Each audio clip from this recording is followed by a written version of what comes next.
Security kicked the black man off the beach hours later. He came back as their landlord. You. Off the beach. Now, Darius looked up. 2 guards. Blank expressions. No explanation. Around him, tourists enjoyed their day, untouched, unquestioned. But he was the problem? He felt the burn of humiliation, but said nothing, just walked away. What no one knew was that the land under their feet was about to change hands. And the man they just kicked off, he was about to sign their paychecks. They thought they were removing a problem. Instead, they just embarrassed the new landlord. Welcome, story lovers. From where are you watching? Hit the like button and drop your city in the comments so we can see how far our story travels.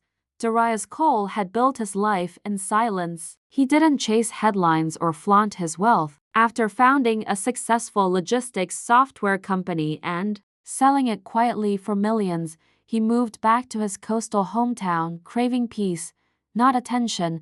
On a warm Saturday morning, Darius headed to the beach for a walk. It was a ritual, something that grounded him. Loose t-shirt, shorts, and flip-flops, he looked like anyone else, but that's not how others saw him. As he strolled along the sand, watching children build castles and waves kiss the shore, 2 uniformed guards eyed him with suspicion.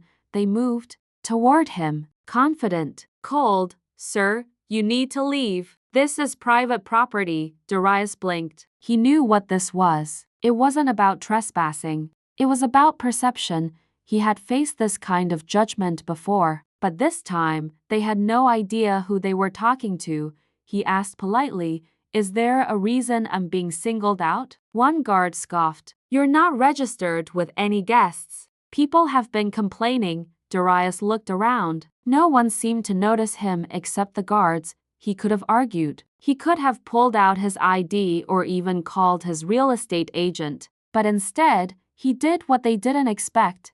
He walked away, calm, dignified. Behind his silence burned decades of buried rage. This wasn't his first time being profiled, just the most public. What the guards didn't know. That very morning, Darius had finalized a deal with the previous resort owner to purchase the entire beachfront property, including the land they were standing on. It had been months in the making. A retirement investment, a legacy move. Back at his hotel suite, Darius made one call, closed the paperwork. Today, no delays. By sundown, his name was on every deed, every title, every square foot of sand.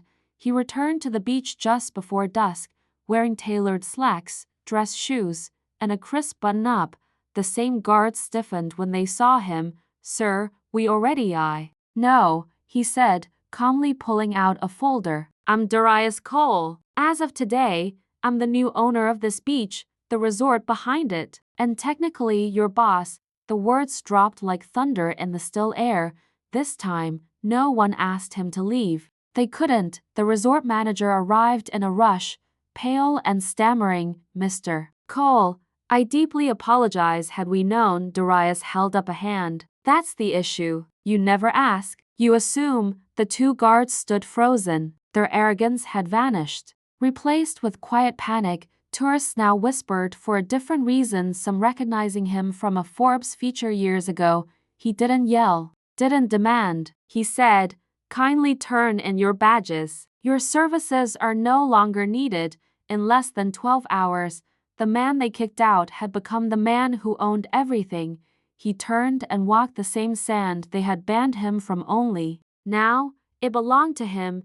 Dear audience, if you're enjoying the story, don't forget to give it a like. It helps. Darius didn't buy the property out of spite, but what happened gave the decision a deeper meaning. He instituted reforms, opened parts of the beach to the public, and enforced strict anti-discrimination policies for all staff.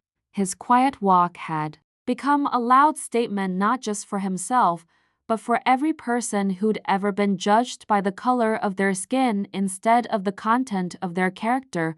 Darius knew wealth couldn't fix racism, but it could expose it. It could challenge it, and when power changes hands, so does perspective. He never raised his voice. He didn't need to, because that day, silence spoke louder than screams. So ask yourself, How many people have we pushed away simply because we never stopped to ask who they are? Thanks for watching. Subscribe to our channel for more powerful stories and new videos. Take care.